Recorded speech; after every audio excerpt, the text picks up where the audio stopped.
ગુજરાત રાજ્યમાં જિલ્લા અને તાલુકાઓમાં ઈ-ગ્રામ વિશ્વગ્રામ યોજના નીચે કામગીરી સંભાળતા રોજમદારોને છૂટા કરવા આદેશ થતાં અમરેલી જિલ્લામાં કામગીરી સંભાળતા રોજમદારો મુકાયા મુસીબતમાં. જિલ્લાના તમામ રોજમદારોએ આપ્યું આવેદનપત્ર. નમસ્કાર, હું છું વાડિયાભાઈ ખુમાણ અને આપ નિહાળી રહ્યા છો અમરેલી ટાઈમ્સ ન્યૂઝ. સમાચાર વિગતે જોઈએ તો ગુજરાત રાજ્યમાં જિલ્લા અને તાલુકા પંચાયત કચેરી ખાતે છેલ્લા 20 વર્ષથી પણ વધુ સમયગાળાથી ઈ-ગ્રામ વિશ્વગ્રામ યોજના તળે રોજમદાર તરીકે કામ કરતા રાજ્યના 1500થી પણ વધુ કર્મચારીઓને તારીખ 1/2/2026થી છૂટા કરવા અંગે વિકાસ કમિશનર ગુજરાત રાજ્ય તરફથી આદેશ કરાતા અમી ઇન્ફોનેક લિમિટેડ દ્વારા અમરેલી જિલ્લાના રોજમદાર કર્મચારીઓને છૂટા કરવા અંગે પત્રો જારી કરવામાં આવતા જિલ્લાના આવા તમામ કર્મચારીઓ મુસીબતમાં મુકાયા છે.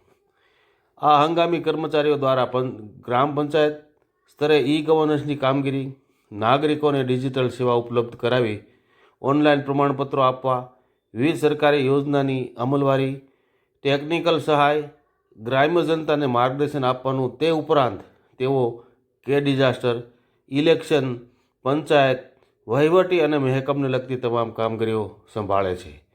આવી કામગીરી સંભાળનાર જિલ્લાના 70થી વધુ હંગામી કર્મચારીઓને છૂટા કરવા અંગે આદેશ કરાતા તેઓએ અમરેલી ખાતે જિલ્લા પંચાયત કચેરી ખાતે આવી સાંસદ ભરતભાઈ સુતરિયા અને જિલ્લા વિકાસ અધિકારી શ્રી પરિમલ પંડ્યાને આવેદનપત્ર આપી તેઓને ફરજ પર ચાલુ રાખવા માંગ કરી હતી. અહેવાલ વાડિયાભાઈ ખુમાણ, અમરેલી ટાઈમ્સ ન્યૂઝ, અમરેલી. રણજીતભાઈ, આજે આવેદનપત્ર તમે ભરતભાઈ સુતરિયા તથા જિલ્લા વિકાસ અધિકારી શ્રી પંડ્યા સાહેબને આપવામાં આવ્યા છો, તો શું વિગત છે? મારું નામ છે રણજીતભાઈ દાદલ. હું તાલુકા લેવલ એક્ઝિક્યુટિવ ટીએલઈમાં ફરજ બજાવું છું તાલુકા પંચાયત બાબરામાં.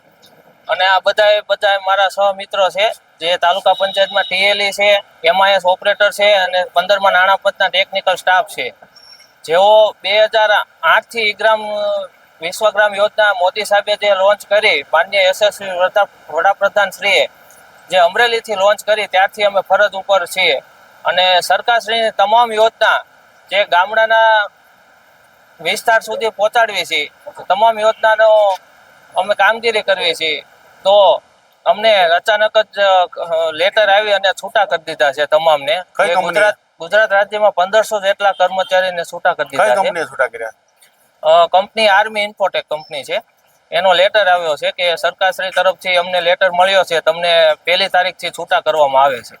તો અમે ડીડીઓ સાહેબ અને માન્ય સાંસદશ્રીને રજૂઆત કરી છે કે અમને રાબેતા મુજબ રાખે. અમે આટલા વર્ષ 2008થી જો આમાં જોડાયેલા છે, તમામ યોજનાને પછાત વિસ્તાર સુધી પહોંચાડી છે. તો એવી અમારી રજૂઆત છે સરકારશ્રી તરફથી કે અમને આમાં પાછા કાયમી કરી રાખે.